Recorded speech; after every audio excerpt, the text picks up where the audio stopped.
Assalamualaikum warahmatullahi taala wabarakatuh. Bismillahirrahmanirrahim. Alhamdulillah kita ketemu sekali lagi di kelas Tadabbur Quran bersama Ustaz Haikal. Assalamualaikum Ustaz, apa khabar? Waalaikumsalam warahmatullahi wabarakatuh. Baik, Alhamdulillah. Apa khabar, Gus? Alhamdulillah. Okey. Kita sambung lagi ya Ustaz Tadabbur ayat Quran kita um, di surah Yusuf lah. Okey, insya-Allah alhamdulillah. Jadi kita dah sampai um, cerita mengenai Nabi Yusuf dah di apa dijual dengan harga dengan ayat yang ke-20 bulan minggu lepas dan saya tertariklah, saya pun baru bincang dengan Ustaz tadi, saya tertarik cerita Nabi Yusuf ni. Memang saya tertarik dengan dia punya jalan yang Allah dah atur, sangat-sangat reflektif kepada kita punya kehidupan lah sebenarnya, kerana kita tak sedar kan sebenarnya Allah atur kehidupan kita dengan kita yang tak sedar.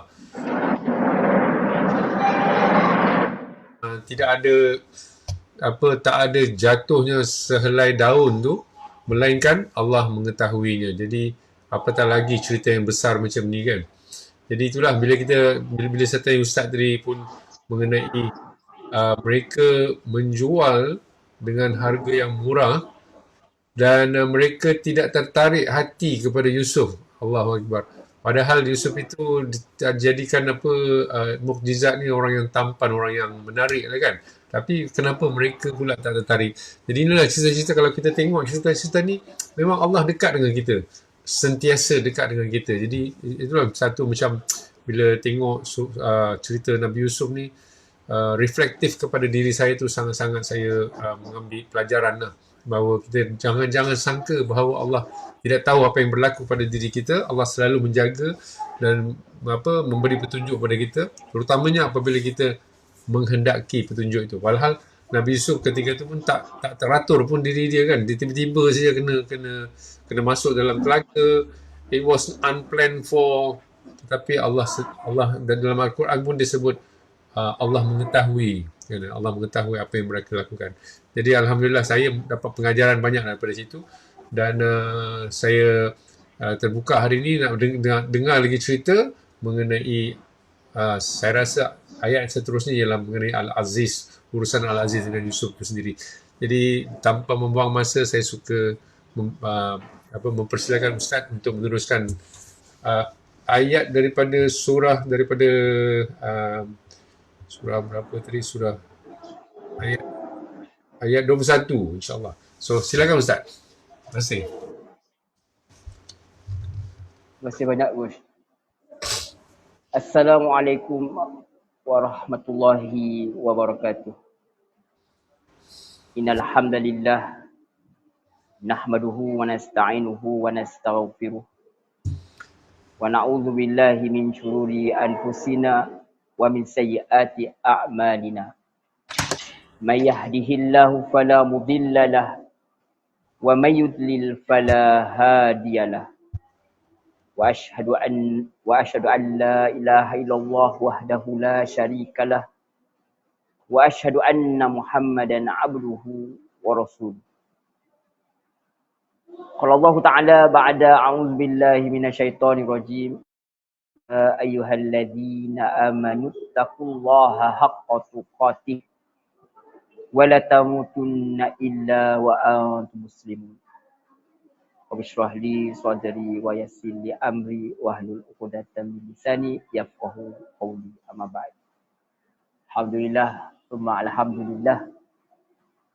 Biiznillah, dengan izin Allah Subhanahu wa taala, kita dapat bertemu sekali lagi dalam halaqah kita, dalam pertemuan kita, untuk kita mempelajari ayat-ayat yang terdapat dalam Al-Quran, untuk kita sama-sama mentadabbur supaya kita dapat amalkan.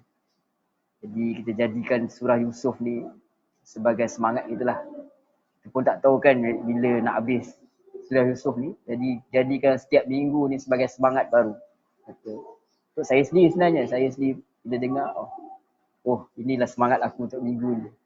Untuk kita terus baiki kehidupan, untuk pujuk diri kita supaya kita tidak kata putus asa dengan rahmat Allah SWT. Kalau kita diuji dengan kesusahan, rasa Yusuf AS dan Yaqub AS ujian dia lagi besar. Cuma mungkin kita tak asal pun sebab kita dah tahu dia punya happy ending. Tapi kita letak diri kita kat Yusuf AS ketika tu dia tak tahu what's gonna happen. Dan cuma ada janji Allah SWT yang ada dalam diri dia bahawa dia akan selamat. Tapi berapa banyak kita dah dapat dalam Quran, kita diberi sentiasa siapa yang ikut Islam dia akan selamat, dia akan selamat, dia akan selamat. Tentu saja dia akan selamat. Tapi betapa kalau kita diuji dengan kesusahan, kadang-kadang yalah melemah juga perasaan tu, bukan kita tak percaya, tapi atas desakan-desakan hidup menyebabkan kadang-kadang kita goyah juga. Jadi kita perlukan diperingat selalu supaya kita semangat kita tu kembali. Sebelum kita terus, saya ingin mengucapkan terima kasih lah, terima kasih kepada Coach Alan dan Coach Asliah yang sudi menjemput saya sekali lagi untuk kita bincang-bincang, sembang-sembang. Dan juga kepada semua yang selalu hadir, yang nanti akan hadir akan tengok pun sangat alu-alukan dah. Dan surah Yusuf ni kita sangat-sangat recommend lah. Kita nak baca, orang kata nak tadabbur semua 114 surah tu kadang-kadang kita tak sempat. At least kita pilih lah satu yang boleh kita jadikan orang kata pedoman kita di samping dengan ayat-ayat lain insya-Allah. Tanpa kita menidakkan ayat-ayat lain lah. Baik, kita terus sahaja kepada ayat yang kita nak bincangkan, iaitu kita sampai kepada ayat 21. Ini cerita Yusuf AS ni daripada Kanaan Palestin tu sekarang dah menetap di Mesir lah, dah berada di Mesir. Jadi kita seperti mana kita ceritakan sebelum ni, seperti mana coach tadi buat mukadimah kan, Nabi Yusuf ini dijual dengan harga yang murah. Harga yang murah kerana mereka itu tidak tertarik kepada Yusuf AS. Kita dah bincang panjang lah sebenarnya. Cuma saya nak sebut seperti mana coach kata tadi, kadang-kadang ada orang tidak dapat melihat sesuatu itu. Kan Yusuf AS tu mujizatnya adalah ketampanan. Ada orang kata belum sampai lagi mujizat tu, wallahualam. Tapi bagi saya ialah, kalaupun masa tu Yusuf AS dah ada pun mujizat itu, ataupun dah ada bibit-bibit mujizat tu, tetapi ada orang tak dapat melihat perkara tersebut. Sebab apa? Seperti mana saya bincang dengan coach tadi, seperti mana Al-Quran. Al-Quran itu telah dijamin dalam hadis ini disebut dia sebagai mujizat yang akan kekal sehingga akhir zaman. Tapi bukan semua orang yang dapat merasai mujizat tersebut. Sebab dia perlu membuka hati dia. Begitulah kepada Yusuf AS, sampaikan dikomen oleh, ada pandangan mengatakan Allah SWT sendiri komen pada ayat tu, mereka menjual dengan harga yang murah. Maksudnya mereka tak buat apa effort pun, tapi mereka jual. Dan itu dah cukup pahala sebenarnya. Dia tak ada modal. Tetapi bagi Allah SWT, ada satu pandangan mengatakan bagi Allah SWT itu adalah murah sangat dibandingkan dengan Nabi Yusuf, nilai dia sebagai seorang Nabi. Dan kita lihat nanti ada orang tersalah melihat mujizat Nabi Yusuf AS sehingga tergoda. Itulah ada juga tersalah dengan Quran sehingga salah interpretation. Ada kepada Al-Quran itu sendiri, menyalahgunakan Al-Quran itu untuk perkara-perkara seperti pengasih lah, macam-macam lah, nak melariskan perniagaan lah. Jadi kita tersalah menggunakan ayat Quran. Begitulah kadang-kadang mujizat tu dah ada depan mata, tetapi kita tersalah untuk menggunakan mujizat itu yang sepatutnya. Begitulah yang berlaku kepada Yusuf AS itu sendiri. Simbolik kepada mujizat yang Quran itu sendiri sebenarnya kalau kita nak renung dengan lebih dalam lagi. Kalau kita lihat kisah Yusuf, hanya kisah Yusuf AS, maka habislah kisah itu dengan kisah Nabi Yusuf, maka nanti orang kahwin pun doalah Nabi Yusuf dan mereka. Setakat itu sajalah yang kita dapat. Rugi. Sebenarnya banyak sebenarnya yang kita boleh gali. Dan juga kalau kita dapat lihat juga, mungkin sebenarnya Nabi Yusuf ni juga dah dijual lah berkali-kali kepada peniaga hamba sampai adalah satu orang, dia sampai up dia punya harga sampai satu orang yang benar-benar kaya, benar-benar itu Al-Aziz, yang benar-benar menghargai Nabi Yusuf AS ini. Dia sendiri yang dapat melihat yang apa yang ada, potensi yang ada pada Nabi Yusuf AS itu. Itu semua dengan seperti mana coach kata, bincangan saya tadi, dia adalah satu ketentuan Allah SWT. Allah memberi kepada siapa yang Allah nak beri, sebab nak memberi kepada Nabi Yusuf AS ini jalan untuk menjadi orang yang tersohor di dunia dan di akhirat itu sendiri. Sebab tu menurut Qutubi rahimahullah ta'ala, sebenarnya dikatakan bahawa awal-awal dia yang dijual murah sebab apa? Orang yang terjumpa tu dia tak reti menilai. Sebab tu ada orang yang reti menilai Quran, ada orang tidak dapat menilai Al-Quran. Bagi Al-Quran biasa saja. Dibaca ketika kematian sahaja, dibaca ketika perayaan tertentu sahaja. Tetapi ada orang menjadikan Quran itu sebagai pedoman. Itulah Di sini dapat dilihat bahawa ada orang dapat menghargai Nabi Yusuf AS tu sehinggalah dikatakan, wallahu alam, kata Qurtubi rahimahullah ta'ala, dalam tafsir dia kata sampai dijual seberat harga emas, seberat diri Nabi Yusuf AS atau seberat sutera, seharga sutera seberat diri Nabi Yusuf AS. Siapa yang membelinya? Al-Aziz. Orang yang dapat menilai ke apa tu potensi yang ada pada Yusuf AS. Wallahu alam. Maka yang menang kata Qurtubi, Al-Aziz lah yang dapat membeli Nabi Yusuf AS. Wallahu alam. Itu antara pandangan lah. Baik. وقال الذي اشتراه من مصر لامرأته أكرمي مثواه عسى أن ينفعنا أو نتخذه ولدا وكذلك مكنا ليوسف في الأرض ولنعلمه من تأويل الأحاديث Wallahu ghalibu ala amrihi walakinna aktsaran nasi la ya'lamun.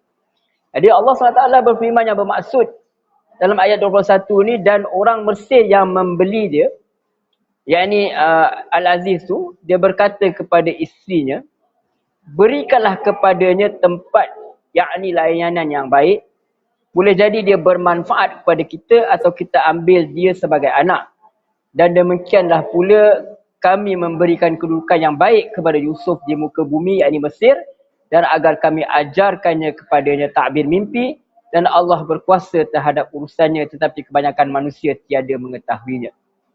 Wa qala allazi ishtarahu min misra limraatih, dan orang dari Mesir yang membelinya berkata kepada isterinya. Jadi orang ni kita tak diketahui nama dia. Tapi nanti kita akan kenal dia sebagai gelaran Al-Aziz. Jadi seorang lelaki di Mesir dah beli Yusuf alaihissalam, dan beliau belikan untuk siapa? Memang khas beliau belikan untuk isteri dia. Nama dia tak disebut dalam Quran. Yang ada disebut hanyalah pangkat saja. Dan itu akan disebut nantilah later on. Sebab pun seperti mana kita selalu sebut, nama tak penting. Sebab tu dia tak diberitahui oleh Allah SWT, sebab kita nak bagi tahu bahawa setiap cerita itu sama saja dalam mana kehidupan tu. Cuma watak saja yang berbeza. Itu sebenarnya Allah nak tekankan kepada kita. Kalau tidak, dia akan jadi macam itu cerita Firaun je. Itu cerita dia saja, bukan aku. Itu Bani Israel saja, sebut Bani Israel lah. Tengok, sebut Bani Israel pun kita ingat Bani Israel je. Sebab tu kebanyakan tak disebut siapa orang tu. Jadi melalui kisah selepas ni kita akan tahulah dia itu adalah seorang ahli politik lah, bila kita kata pemimpin lah. Dalam tafsir Ibn Kathir, dia kata orang yang membeli dari negeri Mesir itu dikenal sebagai Al-Aziz Mesir. Yakni mungkin Perdana Menteri, mungkin kalau bahasa kita Raja Muda ke dia ke, Menteri Kewangan ke tak sebut. Tetapi itu boleh jadilah, yang penting orang-orang yang ada pangkat yang sesuai bagi orang yang mungkin nombor 2 dalam negara ke. Itu. Dan kalimat daripada Misra pun boleh kita tahu dia mungkin dia makna dia sendiri daripada Mesir atau dia beli Nabi Yusuf di pasar hamba di Mesir. Wallahu alam. Jadi dalam surah Yusuf ni hanya disebut Mesir lah. Tentang tempat dia lah, tak disebut tentang asal dia. Itu tak apalah, kita dah bincangkan sebelum ni. Cuma Muhammad Ibn Ishaq dia kata, rahimahullah ta'ala, dia kata bahawa nama isteri menteri tu, dia katalah Ra'il binti Ra'abil. Ini nama dia sebutlah. Nama dia Ra'il binti Ra'abil. Ini yang disebut Ibnu Ishaq dalam kitab sirah dia lah. Jadi menurut selain Muhammad Ibn Ishaq, nama isteri dia popular sekali Zulaika. Ini dalam majlis kita pun sebut, dalam majlis perkahwinan pun suka nama Zulaika ni. Mungkin nama Ra'il ni susah nak sebut kot. Ra'il bin Ra'abil susah sikit, Zulaika senang, settle masalah. Mungkin saya kata yang mungkin lawak je. Jadi oleh kerana kesahihan kisah ni tak siap, tak kuat lah nama dia. Maka kita tak sebutlah, tak kira lah nama dia siapa. Kalau kita sebut pun sekadar supaya senang nak faham je lah, sebab kita dah biasa dengan nama Zulaika. Tapi kalau kita ikut dalam Quran, lebih selesalah Imra'atul Aziz, isteri kepada Al-Aziz. Jadi dalam ayat ni diguna istilah apa? Imra'ah. Merujuk kepada apa? Isteri. Macam kita kata minggu lepas, pada ada istilah lain untuk isteri, ada zawj. Al-Quran guna istilah yang tepat. Jadi mesti ada sebab kenapa Allah guna dekat sini. Jadi kenapa digunakan istilah imrah bukan zauj? Kita dah kata sebelum ni istilah imrah digunakan apabila wujud hubungan jasmani saja. Maksudnya tak ada keserasian pemikiran, tak ada keimanan, jauh lagi lah. Maknanya hubungan suami isteri tu dia tak sempurna. Minta maaf kalau ada pun cakap ada hubungan fizikal, biologi sajalah. Tidak ada hubungan-hubungan yang lain yang menunjukkan seperti mana pasangan suami isteri. Apa lagi iman lagi jauh lah. Maka Al-Quran pun sebut mereka sebagai imrah. Siapa lagi? Imrah tu Nuh, isteri Nabi Lut. Imratul Lut, isteri Nabi Lut. Imratul Fir'aun.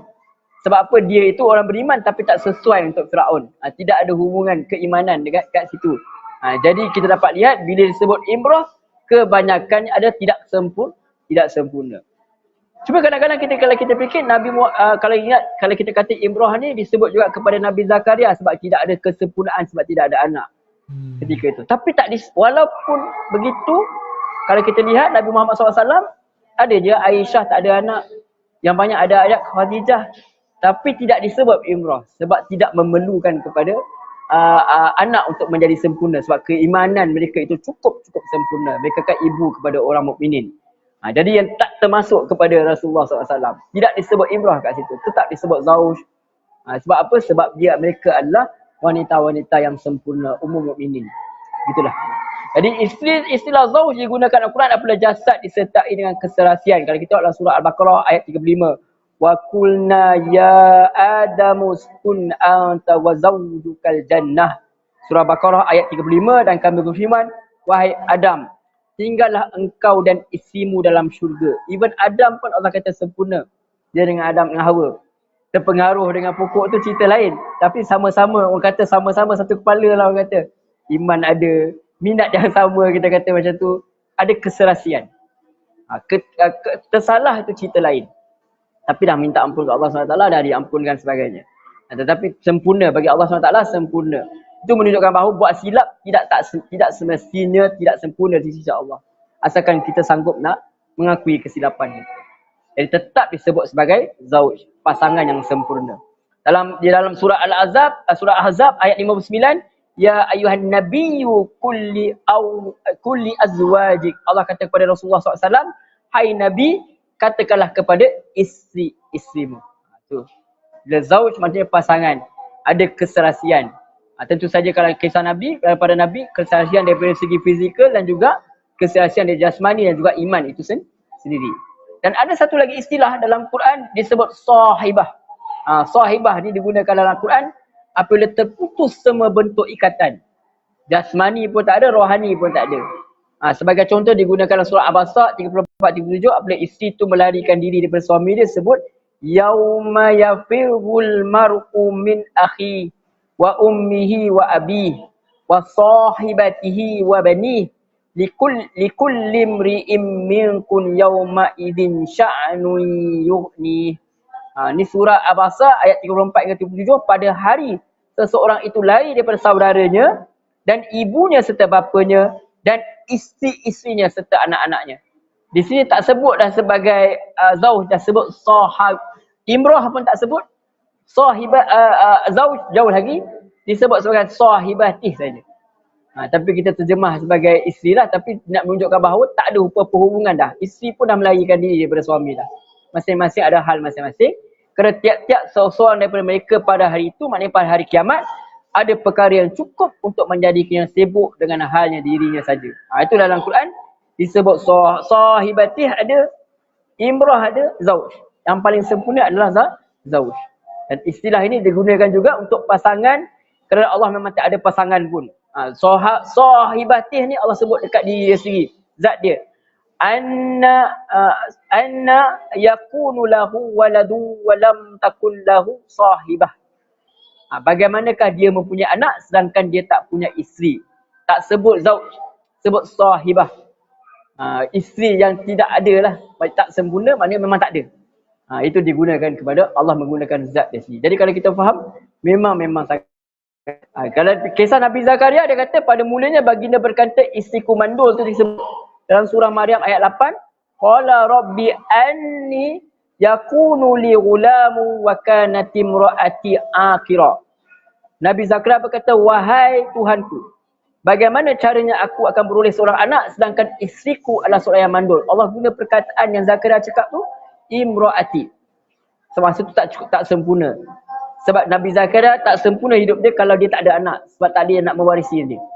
Tak ada yang menyambung. Beza dengan Rasulullah. Sebab Rasulullah macam mana pun dia adalah Rasul Nabi yang terakhir. Jadi dia tak perlukan anak. Tak ada anak pun tak apa. Sebab memang dah tak ada dah Nabi. Tapi Zakaria perlu. Sebab mesti ada orang yang menyambung perkara tersebut. Jadi Nabi Zakaria AS guna perkataan apa? Imrah. Sebab kerana faktor menghalang dalam hubungan lah tak mampu melahirkan anak. Tapi setelah Allah anugerahkan anak dia Yahya kepada dia AS, Allah firman dalam surah Anbiya ayat 90, Allah guna zauj. Fastajabna lahu wa wahabna lahu Yahya wa asalahna lahu zaujah. Tak guna imrah dah. Dan kami perbaiki untuk isinya, Allah guna perkataan zaujah. Maksudnya dah sempurna dah hubungan mereka dengan mereka memperolehi anak. Bukan sebarang anak yang soleh, anak yang seorang nabi. Gitu juga Al-Quran dia bongkar rumah Abu Lahab, dia kata wa imra'atuhu hammalatal hatab. Nampak bila guna ke Abu Lahab, Allah tak guna zauj, Allah guna apa? Imra'ah. Mereka ada hubungan jasmani, mereka ada hubungan lain, tetapi mereka tidak ada hubungan keimanan. Jadi tidak sempurna dia bagi apa? Allah SWT. Dikatakan imra'ah sebab apa? Tiada kasih sayang, tiada keharmonian, atau ada kasih sayang tetapi tidak membawa kepada akhirat. Itu yang menunjukkan perkataan imra'ah. Sebab tu bila kita doa surah Furqan ayat 74, kita tak minta imra'ah. Kita apa? Rabbana hablana min azwajina. Tak ada kita minta imra'ah ke sahibah lagi jauh lagi. Kita minta apa? Azwaj. Pasangan. Wa zurriyatina qurratan a'yun waja'alna lil muttaqina imama. Ya Tuhan kami, anugerahkanlah kepada kami isteri-isteri kami, keturunan kami sebagai penenang hati, dan jadikan kami imam bagi orang-orang yang bertakwa. Itu. Okey, baik. Kembali kepada perbincangan kita dalam surah Yusuf ni. Kenapa digunakan istilah imrah untuk istilah Aziz dan bukannya Zaus? Sebab dia adalah satu pilihan linguistik Al-Quran yang sangat teliti lah. Macam kita kata penuh hikmah. Dia bukan satu kebetulan. Dia bukan alamak tersilap kat sini kan. Tak macam kita gunalah. Rasa nak guna isteri. Rasa nak guna orang rumah. Kalau lagi teruk, guna bini lagi teruk kan. Suka-suka je. Guna apa perkataan. Tetapi tak, Al-Quran macam tu. Ada sebab dia kata. Tapi bertujuan apa? Untuk menekankan apa kekurangan dalam hubungan perkahwinan itu. Terutamanya nanti kita lihat daripada segi moral dan juga spiritual. Keimanan tak ada, moral pun tak ada. Jadi nanti kita akan belajar bagaimana isteri Al-Aziz, dia akan cuba goda Nabi Yusuf AS, dia akan cuba fitnah Nabi Yusuf AS. InsyaAllah nanti kita akan lihat perkara tersebut. Jadi, apa dia kata, Al-Aziz kata kepada isteri dia, akrimi maswah, muliakanlah tempat tinggal dia. Walaupun beliau yang beli Yusuf AS, tetapi lihat bagaimana beliau cakap tentang Nabi Yusuf AS kepada isteri dia. Beliau ada seorang ahli politik. Dia dah biasa berurusan dengan manusia. Tentu dia tahu macam nak nilai manusia. So dia lihat Yusuf AS is something else. Sesuatu yang orang biasa tak dapat boleh menilai. Macam orang yang jumpa Yusuf AS sebelum ni, mereka tak ada nilai. Mereka cuma tahu duit fulus-fulus dia. Tak apalah, dapat RM20 pun jadilah. Dapat kat beli minyak. Pakai kat penalan naik dah sampai RM15 ke RM18 jadilah. Macam tu, bukan kita punya duit pun. Seolah-olah macam tu. Maka dia tentu tahu menilai manusia daripada perwatakan, daripada cara percakapan. Sebab orang politik dia kena berhati-hati dengan semua manusia. Nak pula musim-musim politik kat Negeri Sembilan ni, tengah hangat ni. Tiap-tiap malam, hampir tiap malam ada makan free ni. Jadi jangan risau kat sekarang ni. Jadi macam itulah, dia mesti berhati-hati. Berhati-hati dengan semua orang. Jadi apabila lihat Nabi Yusuf AS, tentu saja boleh dikatakan dia lihat Nabi Yusuf sebagai seorang yang hebat. So dia takkan ambil orang yang sembarangan untuk bawa balik ke rumah dia. Jadi tentu dia bawa balik orang yang akan memberi kebaikan untuk diri dia. Itu dia punya plan. Perancangan dia. Tapi perancangan Allah SWT itu lebih besar daripada itu lagi. Kebaikan itu sebenarnya nanti bukan berbalik kepada dia saja, bukan berbalik kepada dia, tapi berbalik kepada orang-orang di sekeliling dia, bahkan satu negara, satu nation. Dia cuma fikir, ini boleh menggembirakan rumah aku. Itu plan kita. Rupanya Allah plan lebih besar daripada tu. Ini Yusuf bukan untuk kau sebenarnya. Yusuf ni untuk negara. Allah of course saja untuk agama Allah SWT itu sendiri. Ingat macam mana dia, kalau kita lihat dengan teliti, dia sebenarnya Yusuf AS asalnya adalah cita-cita seorang individu saja. Cita-cita kecil yang nak bagi rumah lebih bahagia, isteri lebih bahagia, dia pun sibuk barangkali. Orang politician mungkin dia ada isteri banyak, bukan seorang saja. Masa zaman tu pun mereka mengamalkan lebih daripada seorang isteri. Jadi kadang-kadang ini mungkin rumah ke berapa, tak tahu. Jadi at least dia tinggalkan, membahagiakan seorang isteri. Tetapi plan Allah lebih besar daripada itu. Itulah, kadang-kadang kita ingat impian kita sekadar untuk diri kita, tetapi Allah SWT impian lebih daripada itu. Kita nak anak kita jadi ni, rupanya Allah nak lain. Kadang-kadang kita tak faham, kenapa kau tak ikut cakap aku? Tak. Kita tak faham bahawa Allah SWT nak lain. Ada plan lain yang Allah SWT nak jadi kepada dia. Yang penting kita kena guide dia ke jalan yang Allah SWT nak. Jadi apabila Al-Aziz kata akrimi maswah kepada isterinya, dia bukanlah satu permintaan. Tetapi seolah-olah kita lihat sebagai arahan, sebab beliau tentu saja seorang ketua keluarga. Kenapa beliau bagi arahan macam tu? Sebab beliau kenal isteri dia dan beliau tahu bagaimana isterinya tu melayan hamba-hamba di rumah. Maka beliau nak bagi tahu hamba ni jangan buat macam tu. Kena buat istimewa, kena buat lain sikit. Sebab tu kita dapat lihat bagaimana Allah SWT sendiri bagi tahu dia tempatkan bagi dia di tempat tinggal yang baik. Baginda taklah ditinggalkan di luar rumah ke ataupun bilik yang asing, yang kecil ke sebagaimana hamba-hamba yang lain, tapi ditempatkan di tempat yang baik di dalam sebuah rumah di mana Allah SWT itu sendiri muliakan Nabi Yusuf AS. Asa ayyam fa'ana, boleh jadi dia bermanfaat kepada kita. Itu kata Al-Aziz itu sendiri. Tapi siapa yang rancang sebenarnya, seperti mana coach kata awal-awal, semua itu dirancang oleh Allah SWT supaya Nabi Yusuf itu ditempatkan tempat yang baik, supaya dia boleh belajar dengan Al-Aziz. Mungkin dia selalu berinteraksi dengan Al-Aziz, Al-Aziz pun selalu tengok dia, supaya dia tengok bagaimana Al-Aziz bercakap dan sebagainya. Itu yang membawa dia menjadi seorang menteri itu sendiri. Itu kita kata, walaupun Nabi Yusuf AS itu telah ditetapkan untuk menjadi sesuatu yang bagus, seseorang individu yang baik, tetapi bukan dia jadi macam tu. Dulu kat Palestin, dulu kat kanan dia jadi macam tu je. Itu kita nak tunjuk. Allah SWT tunjuk mesti ada asbab dan musabab. Ya, kamu akan jadi yang terbaik. Ya, kamu akan jadi orang yang hebat. Tetapi sanggup tak kamu melalui proses-prosesnya. Jadi bila kita nak jadi orang baik, kita nak masuk syurga, kita juga mesti bersedia untuk menghadapi proses-prosesnya. Itu dia. Jadi bukan sekadar, ya Allah, kau bagilah aku orang jadi orang pandai, jadikan aku orang cerdik, tapi tak nak melalui proses. Ya Allah, jadikanlah aku orang yang beriman, tapi kita tidak mahu melalui proses. Kita bukan hanya perlu menerima takdir Allah SWT, itu kita menjadi seorang yang pandai, tetapi kita juga kena terima proses-proses yang Allah nak letakkan. Kita nak Allah makbul doa kita, ya Allah, jadikanlah aku orang yang baik. Tapi kita juga kena bersedia menerima proses untuk menjadi orang yang baik. Seperti mana yang diterima oleh Nabi Yusuf AS. Jangan nak terima makbul je, Allah makbul doa aku. Tetapi kita kena terima semua proses. Macam orang nak kahwin lah, saya nak kahwin dengan si fulan. Tapi kita kena terima juga perangai-perangai yang ada pada pasangan tu semua. Kita kena terima. Bukan setakat nak pasangan tu, tapi kena terima semua proses-proses itu. Itu sebenarnya kita kena faham sangat-sangat. Jangan sekadar minta Allah tu makbulkan doa kita, tapi juga kita kena bersedia bagaimana Allah hendak memakbulkan doa kita. Jadi wallahu alam. Terus diceritakan sini, asa yang fa'ana, boleh jadi dia bermanfaat kepada kita. Tengok Al-Aziz macam sedang negotiate lah dengan isteri dia. Sebab tiba-tiba bawa balik orang entah dari mana asal usul. Barangkali mungkin isteri Al-Aziz ni hairan kot. Dia tanya kot, kenapa nak muliakan hamba yang baru ni tiba-tiba entah datang dari mana asal usul. Maka mungkin ini adalah jawapan Al-Aziz kepada isteri dia ni. Beliau kata mungkin budak yang beliau baru beli itu bermanfaat bagi mereka. Mungkin beliau telah nampak Nabi Yusuf AS tu memiliki perwatakan sebagai orang cerdik ke, dapat tolong siapa saja rumah. Namun kalau setakat nak tolong-menolong, hamba lain pun boleh tolong. So beliau mungkin dah lihat kepandaian Nabi Yusuf AS, maka beliau harap baginda boleh bantu dalam kerja-kerjanya. Mungkin Nabi Yusuf AS nanti boleh bagi nasihat yang berguna kepada dia nanti. Nanti di hujung nanti kita akan lihat Nabi Yusuf AS akan jadi Menteri Kewangan. Jadi seperti mana yang Al-Aziz ni dapat rasakan, itu yang berlaku. Cuma dia tak beri manfaat kepada Al-Aziz.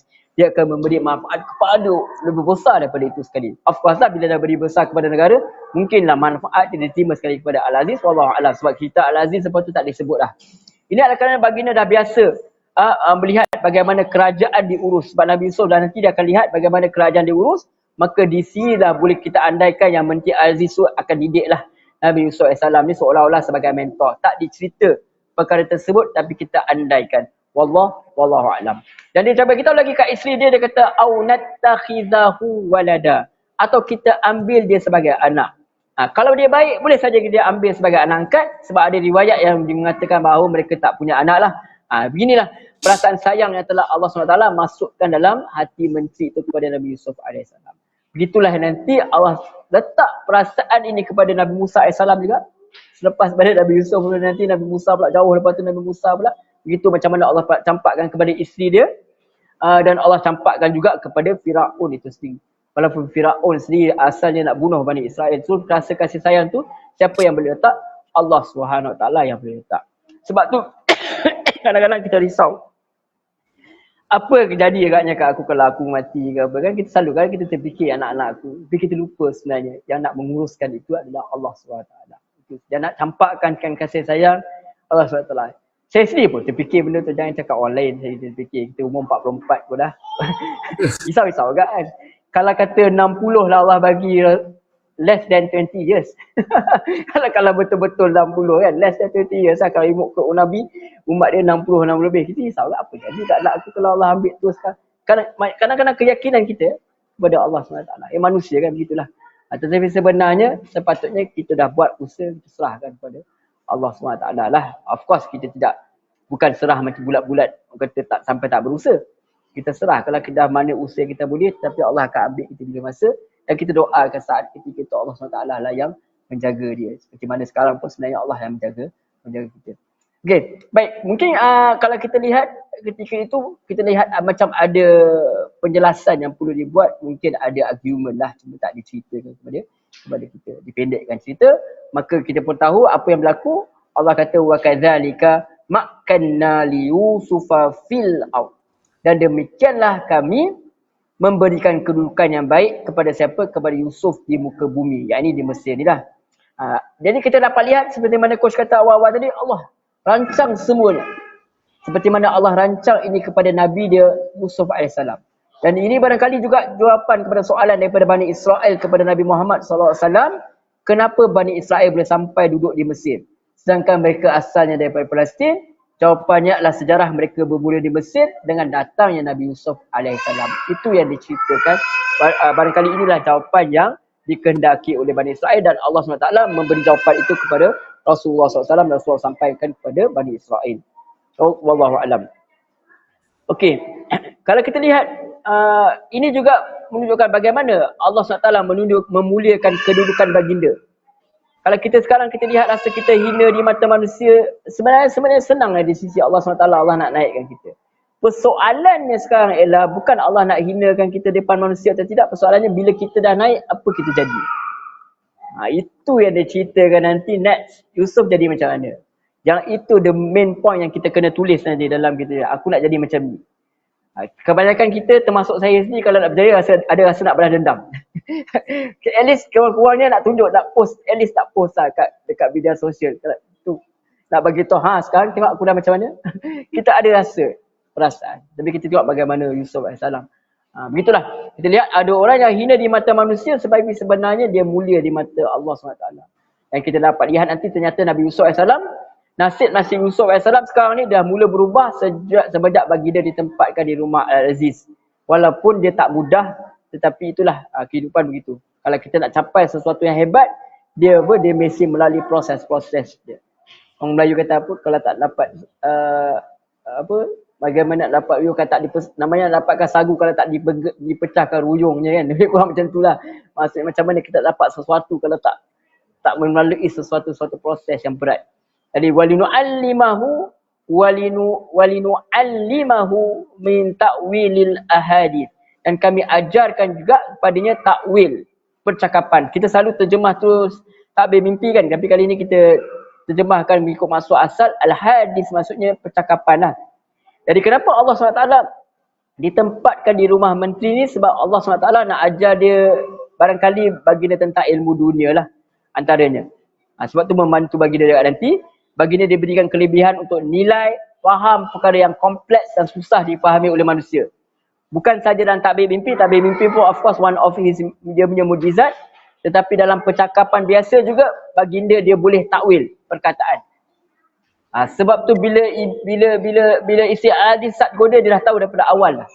Apa yang akan berlaku kepada diri dia. Kelebihan ini diberikan melalui kebijaksanaan baginda lah. Akhir nanti Allah SWT nak jadikan baginda sebagai menteri kewangan. Kita lihat nanti Dan baginda takdirkan supaya tinggal di rumah orang politik barangkali untuk belajar. Untuk belajar banyak perkara. Itu kadang-kadang kita lalui kesusahan. Ada sebab Allah nak ajar. Saya teringat satu orang, dia terkenal lah juga. Berada apa, saya tak ingat nama dia. Dia cakap kadang-kadang Allah bagi kita takdir ni pandangan dia lah. Tapi menarik dia kata. Kadang-kadang Allah bagi kita kesusahan, Allah kita bagi apa, sebab Allah nak ajar kita ilmu. Kalau Allah bagi kita terus berjaya, sebab kejayaan itu adalah salah satu pintu untuk kemusnahan manusia. Kalau dapat sebelum masanya. Jadi bila Allah bagi kegagalan, Allah nak bagi kita ilmu. Seperti mana Allah bagi kepada para Nabi. Nampak? Macam apa yang diorang dapat, apa yang diorang lalu, Allah nak bagi mereka ilmu. Ilmu itulah sebenarnya yang sangat-sangat menilai. Terutama kepada orang-orang yang nak membawa agama seperti para Nabi dan para Rasul. Tentu juga kepada kita. Kita pun juga nak bawa agama juga. Jadi kita perlu ada ilmu. Baik. Jadi kita dapat lihat, nanti barangkali Nabi Yusuf nanti juga akan bergaul dengan pemimpin yang lain. Dia akan bincang tentang perkara pemerintahan negara sebab dia selalu ikut. Wallahu a'lam. Maka ini mengajar kita ilmu dunia pun Allah ajar. Sebab dia ada kepentingan. Jadi jangan kita fikir kalau kita pasal Nabi ni pasal akhirat saja. Tak. Kita lihat Nabi Yusuf minta jawatan.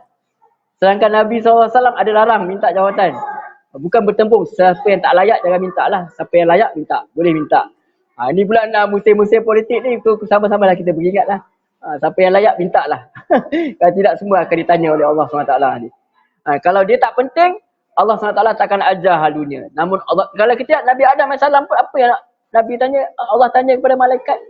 Allah tak tanya pasal syurga neraka, malaikat memang tahu. Allah tanya pasal nama-nama benda. Sebab itu tugas khalifah. Penting. Dunia ini adalah jambatan kepada akhirat. Namun Allah SWT, Allah SWT nak hidup kita di dunia ni dengan harmoni lah. Tak salah lah kita nak belajar ilmu sosiologi ke, politik ke, psikologi ke, kejuruteraan ke, kedokteran, tak salah. Sebab Nabi SAW tu kita lihat, barangkali dia akan diajar pelbagai perkara tentang dunia. Sebab apa? Kenapa dia kat Mesir ni tak belajar agama? Dia dah dapat dah daripada ayah dia. Everything about religion dia dah dapat daripada ayah dia. Sekarang ni dia perlu belajar pasal apa?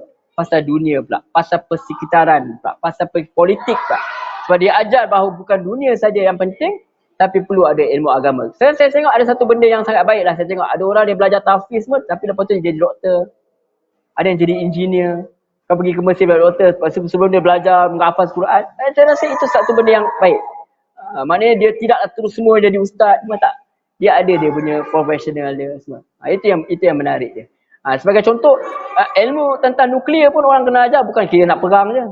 Dia boleh hasilkan tenaga elektrik yang boleh dimanfaatkan oleh manusia. Jadi kalau kita fikir nak perang, kita fikir itu ialah ada nuklear untuk perang. Sedangkan banyak lagi benda-benda lain lagi.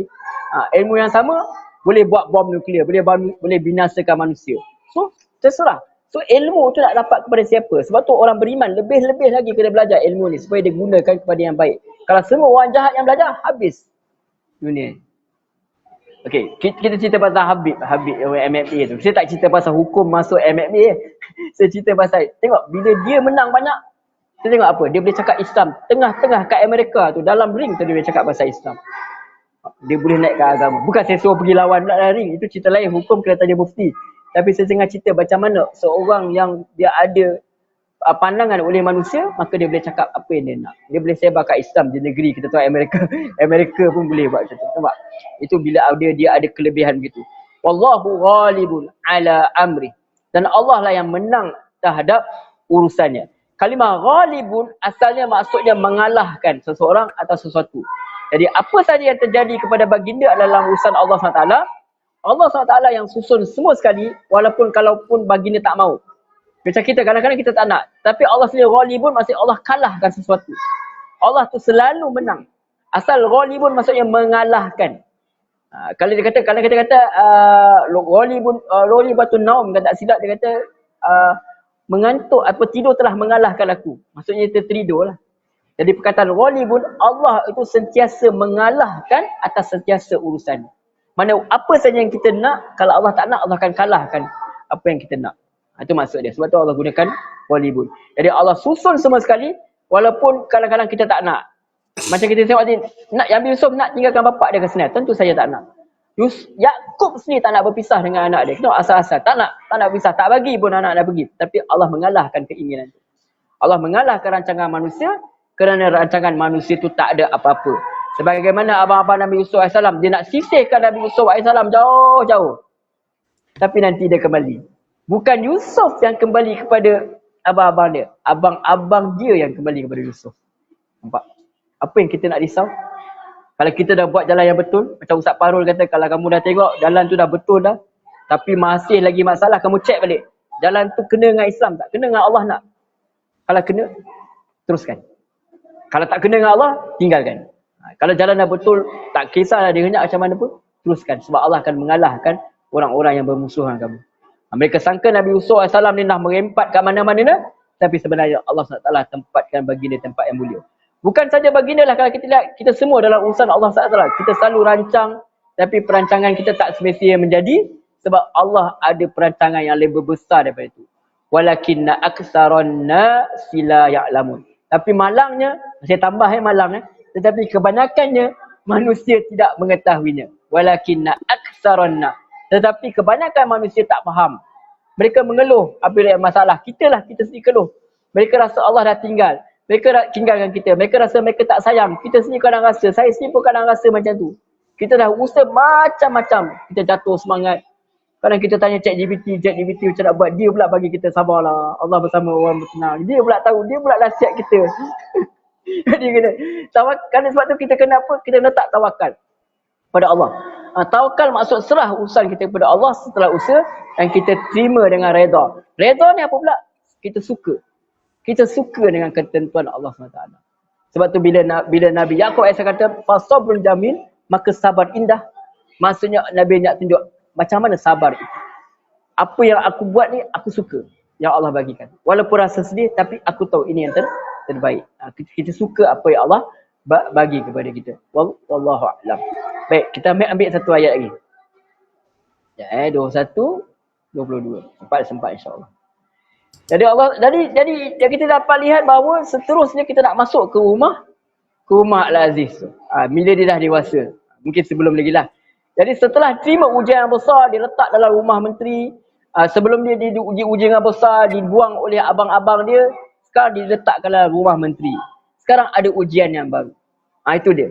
Kadang-kadang kita rasa macam selesai dah. Habis dah zaman aku, anak-anak aku besar dah. Oh tak. Macam mak mentua saya kata, tak habis. Dia kata. Kadang-kadang saya cakap, habis dah. Mak semua anak besar-besar dah, tak ada ujian. Tak habis. Dia kata. Itulah. Selagi mana kita hidup, dia tidak akan habis. Gitu.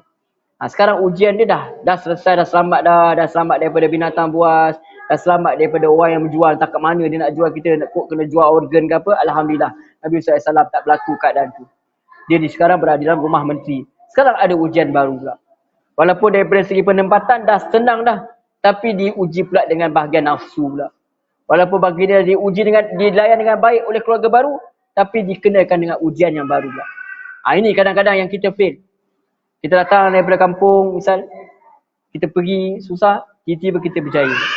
Kita berjaya diuji dengan sesuatu benda yang melawan dengan kehendak kita. Misal boleh kerja sini, tapi kenalah sekali-sekala ikut saya malam-malam kita pergi berhibur. Pergi ke tempat-tempat yang tak sepatutnya, bergaul lelaki dan perempuan misalnya. Kadang-kadang kita kalah dengan yang itu. Itu yang berlaku. Itu ujian. Kadang-kadang ujian dah senang, semua dah senang. Kita terpaksa ikut cakap macam misal beri rasuah ke tempat ni, ke tempat itu untuk dapatkan projek dan sebagainya. Maka itu ujian baru. Dah lepas daripada kesusahan, kemiskinan, tetapi menghadapi kesusahan yang baru. Walamma balagha ashuddahu atainahu hukman wa ilma wa kadzalika najzil muhsinin. Dan tak kala dia dah cukup dewasa, kami berikan dia hikmah dan bagi dia ilmu. Demikianlah kami bagi balasan kepada orang-orang yang berbuat baik. Walamma balagha ashuddah. Dan tak kala dia capai kedewasaan. Dari sini ulama tafsir kata Nabi Yusuf AS telah mencapai usia baligh lah. Kalimah ashuddah daripada kalimah syiddah yang maksudnya kesempurnaan, kekuatan. Fizikal dia ada fizikal yang terbaik lah ketika itu. Jangkaan umur, kata para ulama, lebih kurang 20 hingga 40 tahun. Itu peak. 40 nanti dia start turun. Sebenarnya 30 pun kalau tak jaga dia turun. Tapi sepatutnya 30 tak turun lagi lah. 40 sepatutnya. Tapi tengok Nabi pegang pedang pun masa 40 pegang pedang. 50 boleh perang lagi baru start perang. Yang betul-betul besar yang perang. Of course sebelum-sebelum tu kita tak pasti dalam sirah kan. Tetapi 53 masih berperang lagi, maksudnya masih kuat lagi. Tapi kita nak kira daripada segi kebiasaan. Manusia biasanya sempurna kekuatannya masa umur 20, umur 40. Masa tu tulang dia dah memang dah keras. Memang dah kuat lah. Sempurna. Dia punya fizikal dia. Hatta iza balagha ashuddahu wa balagha 40 sanah. Kalau surah Al-Qaf dia kata setelah dia besar sampai ke peringkat dewasa, yang sempurna kekuatannya dah sampai ke peringkat 40 tahun. Daripada ayat itu kita boleh tahu bahawa daripada akil baligh tu ataupun daripada lepas tu 20 sampai ke 40 tu memang orang kata yang tengah kuat lah. Jadi kita tak pasti Nabi Yusuf umur berapa, tapi lingkungan macam tu lah. Mungkin 20-an, mungkin kalau lebih sikit pun 30-an. Tapi saya rasa wallahu alam mungkin 20-an macam tu lah. Hasan Al-Basri dia kata, Hasan Al-Basri dengan pandangan Ad-Dhahhak dia kata lebih kurang 20 tahun. Walaupun Hasan Al-Basri dia kata 40 tahun, Mujahid Qatadah kata 33. Jadi lingkungan tu lah. Lingkungan tu. Tapi barangkali wallahu alam kemungkinan lebih awal daripada itulah. Sebab kita lihat daripada keadaan macam tu kita tak pasti. Tapi kalau kita lihat biasanya dah matang dalam kurang 20. Kebiasaan pada peringkat umur ni lah. Kalau kita lihat 20-an tu masa tu, minta maaf cakap, hormon dia sedang menggodak lah. Masa tu lah penyimpangan boleh berlaku. Masa tu tak ada, kalau tak dibimbingan agama lagi-lagi lah. Dan kita dapat lihat Nabi Yusuf pun ketika itu bukan berada di dalam negeri Islam. Negeri yang mengamalkan Islam. Kalau di sini Allah bagi tahu dia, Allah tahu gitu kita, atainahu hukma wa ilma. Jadi majoriti ulama kata ketika Nabi Yusuf AS diberikan pangkat kenabian dah. Jadi barangkali semasa mendapat wahyu di Telaga tu bukan wahyu, ada kata macam tu. Ada kata 40, wallahu alam, tapi kita tak dapat nak tahu. Yang penting kita tahu ketika ini memang peak dia punya time, memang ketika itu minta maaf cakap nafsu tengah bergelora lah. Kita kata. Itu nak tunjuk keadaan, sebab tu bagaimana nanti Nabi Yusuf berjaya dengan izin Allah Taala mengatasi perkara ini. Sebab ada apa? Sebab ada al-hikmah. Sebab ada kebijaksanaan. Kita kena ada iman, tapi sebelum kita ada iman tu of course kita kena ada juga kebijaksanaan. Sebab kebijaksanaan itu sendirilah yang menjadikan adanya iman, kepercayaan itu sendiri. Tanpa ada kebijaksanaan, kita tak boleh nak menerima wahyu. Sebab tu Allah sebut al-hikmah. Apa maksud hikmah? Hikmah datang daripada perkataan hukuman tu, maksudnya kebijaksanaan atau pemahaman yang mendalam tentang kebenaran. Dan hikmah di sebalik segala sesuatu. Dia bukan saja pengetahuan biasa, dia tetapi kemampuan untuk guna ilmu tu dengan cara yang benar, cara yang adil dan cara yang penuh kebijaksanaan, cara yang penuh hikmah. Jadi kebijaksanaan ni adalah kurniaan yang bantu Nabi Yusuf AS untuk buat keputusan yang tepat dalam setiap situasi yang mencabar lah. Sebab tu dia akan ada apa? Dia ada kemampuan untuk hukum, dia ada kemampuan untuk mengadili. Sebab tu nanti dia dengan abang-abang dia tahu macam mana nak mengadili. Dia tidak berasaskan dendam dan nafsu. Dia berasaskan kebijaksanaan. Dan juga dia ada bukan sekadar hukuman, juga sebenarnya ada terkandung membawa maksud an-nubuwah. Sebab Nabi itu ada hikmah. Jadi hikmah di sini yang bila Allah sebut hikmah, dia boleh bawa maksud kebijaksanaan dan dia juga boleh bawa maksud kenabian. Itu. Maksudnya bila Allah bagi hikmah, maksudnya Allah bagi dia dengan kenabian. Jadi secara ringkas Allah bagi Nabi Yusuf AS bukan hanya ilmu, tetapi juga hukum, kebijaksanaan, kemampuan. Dan gabungan kedua-dua kurniaan ini adalah ganjaran daripada Allah SWT atas keikhlasan, atas kesabaran Nabi Yusuf AS yang merupakan contoh bagi setiap orang muslimin. Sebab tu Allah kata, Allah bagi balasan kepada orang yang buat kebaikan. Apa kebaikan Yusuf AS buat? Tak dicerita kepada kita, yang kita nampak dia sabar. Yang kita nampak dia sabar. Jadi sabar itu adalah satu kebaikan yang besar yang membawa kepada ganjaran yang besar. Sebab tu Allah kata apa? Allah bersama-sama orang yang sabar dan Allah balas Allah balas kepada kebaikan kepada orang yang bersabar. Ada kebaikan kepada orang sabar. Jadi secara bahasa kalimah ilman maksudnya ilmu pengetahuan. Dalam konteks Nabi Yusuf AS dia rujuk kepada kurniaan Allah kepada Nabi Yusuf AS yang mencakupi beberapa perkara. Itu pertama, ilmu agama dan syariat. Maksud pengetahuan agama tentang hukum hakam. Ilmu hikmah yang tentang kebijaksanaan. Dan kalimah iman ni sendiri disebut beriringan dengan hukman, maksudnya kebijaksanaan. Ini menunjukkan bahawa ilmu yang diberikan bukan sekadar pengetahuan biasa, tapi pengetahuan yang mendalam yang boleh dia buat keputusan tepat. Dan dia juga mengandungi bahawa dia ada ilmu tafsir mimpi. Ini jenis ilmu khusus yang terkenal digunakan kepada Nabi Yusuf, mukjizat dia. Dan dia juga ada ilmu pentadbiran dan juga ilmu strategi.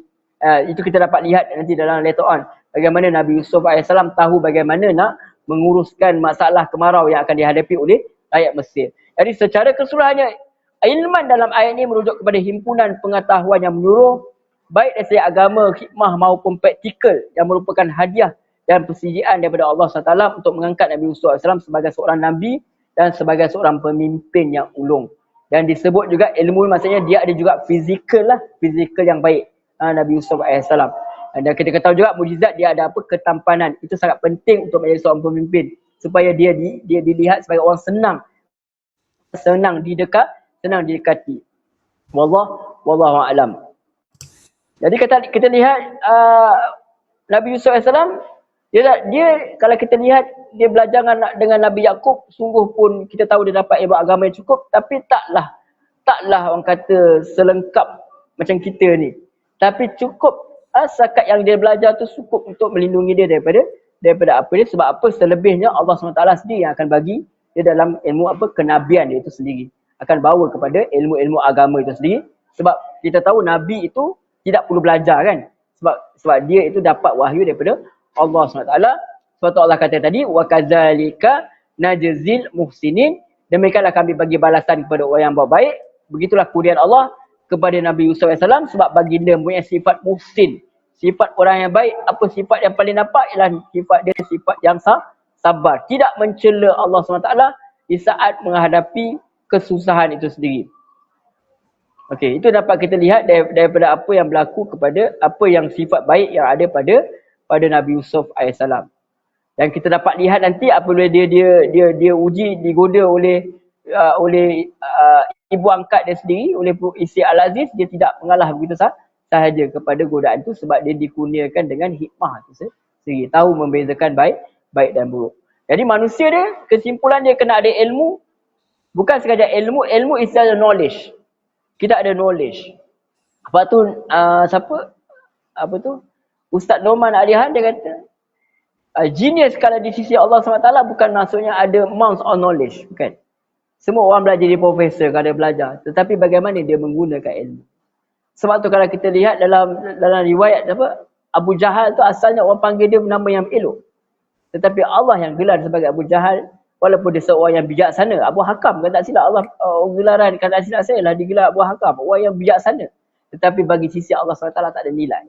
Sebab di sisi Allah, orang yang bijak adalah orang yang berjaya menyelamatkan diri dia, ilmu dia berjaya menyelamatkan diri dia daripada api neraka. Jadi manusia kena ada ilmu, dia kena ada hikmah. Jangan ada ilmu sampai PhD tapi kita tak beradab dengan jiran. Cara kita komen dengan orang, kita jadi cyberbully dan sebagainya. Jangan ada ilmu tapi buat perkara yang langgar syariat. Kita malukan diri sendiri dengan agama. Jangan setakat ada ilmu tapi moral kita menyisih. Orang kata ke laut gitu. Jadi kita kena jadi seperti Nabi Yusuf AS. Dengan ilmu dia dapat sabar, dia ada hikmah. Dengan ilmu nanti dia jadi orang yang membantu masyarakat. Dan dengan ilmu dia tahu, dia tak perlu membalas kejahatan saudara-saudara dia. Sebab cukuplah Allah SWT sebagai membalas apa yang telah membalas kebaikan kepada dirinya, sebagai kata galang gantilah daripada apa yang telah berlaku kepada diri dia. Wallahu a'lam. Saya rasa cukup dulu. Saya kembalikan kepada Coach Ellen sebab saya nak tunggu apa pula mutiara daripada Coach, insyaAllah. Saya kembali. Ustaz, banyak mutiara Ustaz. Dengan isteri-isteri kita tu, kita panggillah dia Zaujah dengan pengertian yang sebenar. Janganlah pula salah arti. Bila dia tengok dalam Al-Quran dia cakap Imrah, dia kata kau Imrah aku. Jadi itulah pentingnya kita tadabbur kan, kerana kita tak tahu sebab Allah sebut, Allah guna ayat-ayat tu ataupun term-term tu memang very specific. Jadi saya melihat ni Ustaz, di hujung-hujungnya demikianlah kami memberi balasan kepada orang-orang yang berbuat baik, muhsin ya. Mungkin sama-samalah kita boleh mendalami muhsin ni maksud apa. Sebab Allah menganugerahkan Nabi Yusuf tu, tak tahu betul ke Ustaz ya? Menganugerahkan Nabi Yusuf tu atas dia seorang muhsin. Dan apabila perjalanan tu daripada ditinggalkan di telaga, kemudian diambil oleh orang pedagang, kemudian dijual dan orang tu tidak berminat. Lepas tu Al-Aziz mengambil dia, dan Allah sebut dalam Al-Quran tu biasa saya tertariklah Ustaz. Selalu dia sebut, dan demikian pula kami memberikan. Jadi macam Allah sentiasa bila berlaku sesuatu, dia immediately dia akan claim, kami memberikan kedudukan yang baik kepada Yusuf agar kami ajarkan kepadanya takbir. Jadi dia bukan kata Yusuf dapat macam ni, Yusuf dapat macam ni. Allah sentiasa akan claim dia punya jadi macam bila kita membaca ni, pendengar-pendengar sama-sama lah kita kat sini kan, selalulah kita beringat bahawa Allah tidak tinggalkan kita kan. Macam Allah lebih dekat daripada dengan kita daripada urat leher kita sendiri kan, dalam Quran disebut kan. Jadi di sini selalulah saya ayat-ayat ni selalu saya memberikan saya satu gambaran Allah tu sebenarnya dekat. Kami ajarkan kepada kita. Kemudian yang ayat seterusnya juga, kami berikannya hikmah dan ilmu. Dan saya tertarik di sini Ustaz kan, dulu selalunya ilmu dan hikmah kan. Tetapi di sini dia terbalik pula. Disebut hikmah dulu, barulah disebut ilmu. Jadi tak tahu lah Ustaz pernah lalui ke tidak kes yang mana dahulu, mana kemudian ni. Tak tahulah, mungkin ungkapan orang-orang Melayu cukup ilmu dan hikmah ke dari mana tu. Tapi di sini saya macam hikmah dan ilmu. Allah Alam ada kepentingan ke tidak kat situ. Setakat ni saya tak tahu, tapi saya akan tengok rujuk sebelah insyaAllah. Sebab menarik kan tu. Sebab kita tak tahu kenapa didahulukan. Sebab Al-Quran tu pun bukannya by random kan. Bila dia sebut hikmah dulu sebelum ilmu, pasti ada sesuatu yang penting di situ. Kenapa? Jadi tak apa Ustaz, saya nak ajukan satu soalan. Adakah definisi ilmu manusia dan Nabi berbeza? Soalan tu.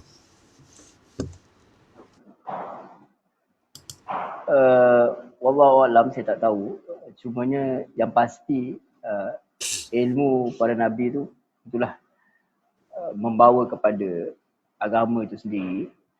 Dan kita sendiri perlu mencontohi dah apa yang dia dapati oleh para nabi. Terutama itu kalau ilmu itu diberikan kepada wahyu kepada baginda atau mana-mana nabi untuk disampaikan kepada kita, maka kita kena ambil ilmu yang samalah, perkara yang sama. Tapi saya tak pasti adakah dia dari segi istilah dia perbezaan atau tidak, saya tak tahu. Tapi pasti saja ilmu para nabi itu macam kita juga, dia hanya tahu apa yang Allah SWT bagi. Dia tahu apa yang Allah SWT bagi. Tapi keyakinan dia terhadap ilmu tu lebih daripada kita lah, sebab dia diberi dengan wahyu, didatangkan dikuatkan dengan malaikat, dan dia nampak ada perkara-perkara gaib yang Allah nak nampakkan, dia nampak. Macam kita ada benda kita tak nampak. Yang tadi of course dia punya kesempurnaan ilmu sebenarnya Nabi tu 100%. Dia tak macam kita punya ilmu. Kita tak sempurna. Kita ni sekadar orang kata ilmu yakin je. Tapi apabila Nabi dapat, walaupun Nabi dapat dari ilmu, dia dah sampai terus ke hakku yakin. Dia dah sampai kepada hakku yakin. Ilmu dia, sebab tu bila dia cakap satu benda yakin. Tengok macam Nabi Yaakob, boleh tunggu Nabi Yusuf sampai bertahun-tahun. Orang pun pelik, sampai sedih macam ni sekali. Kalau sedih biasa-biasa lain. Ini yang jenis yang memang dah tahu. Tak, ada. Yusuf ni ada kat mana. Cuma aku nak tengok dia kat mana. Aku nak tengok kejayaan dia. Seolah-olah macam tu. Kerinduan. Lebih kepada kerinduan. Bukan sebab rasa macam Yusuf dah mati, tak. Yakin Yusuf tu ada. Tapi kat mana aku nak jumpa. Lebih pada rindu. Itu kata macam tu. Sebab rindu nak melihat kepada wahyu yang Allah SWT jamin. Itu beza kita lah. Beza ilmu kita surface. Tapi kita kena didik diri kita untuk percayalah. Ilmu yakin tu, yakin. Kepada yakin tu kena ada. At least ilmu yakin.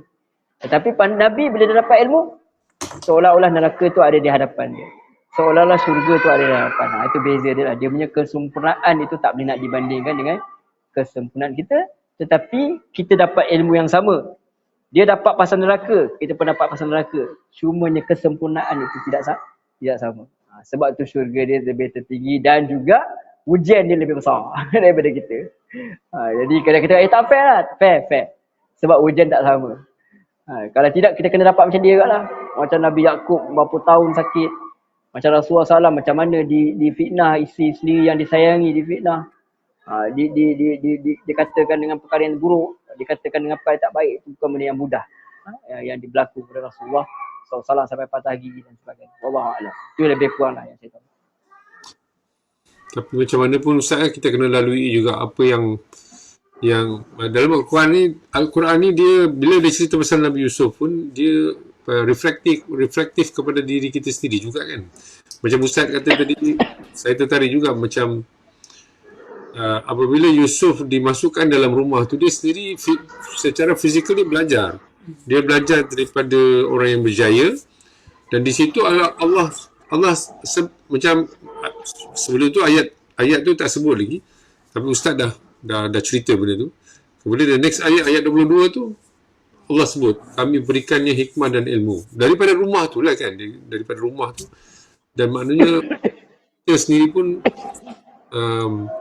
wajiblah kita memperlengkapkan diri kita sentiasa dengan ilmu dan hikmah tu, melalui pengalaman, melalui berfikir, dan banyaklah perkara-perkara yang perlu kita usahakan sebenarnya.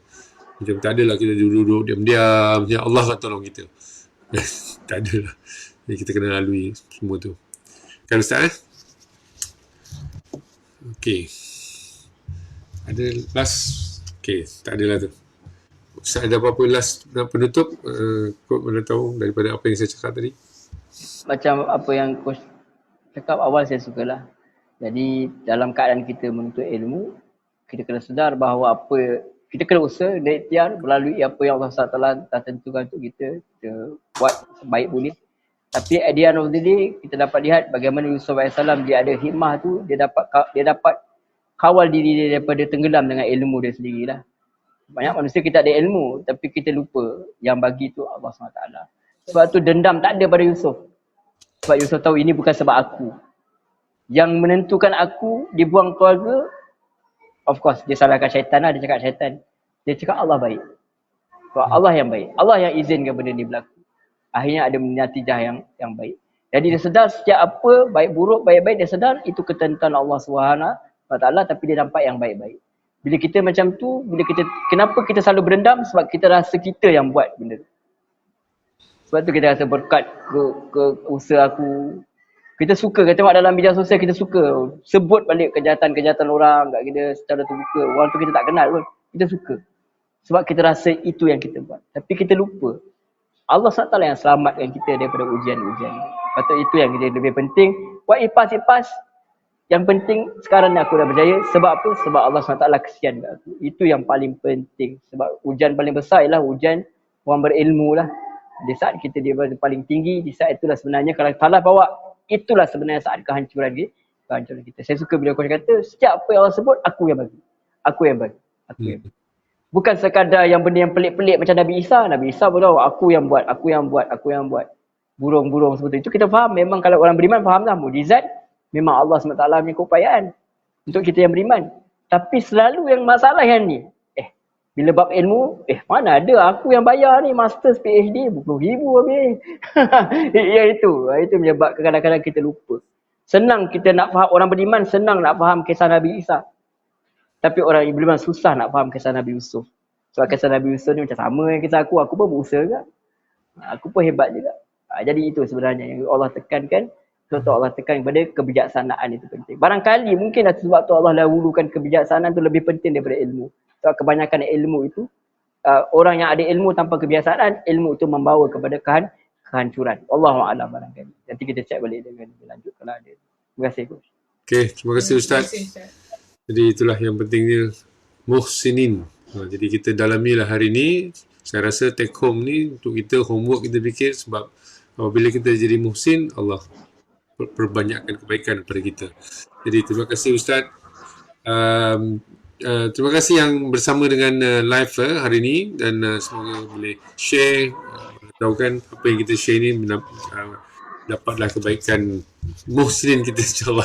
Jadi apa kami mengucapkan terima kasih kepada masa Ustaz yang luangkan ni. Jazakallahu khairan. Dan semoga membalas budi baik Ustaz berlipat kali ganda.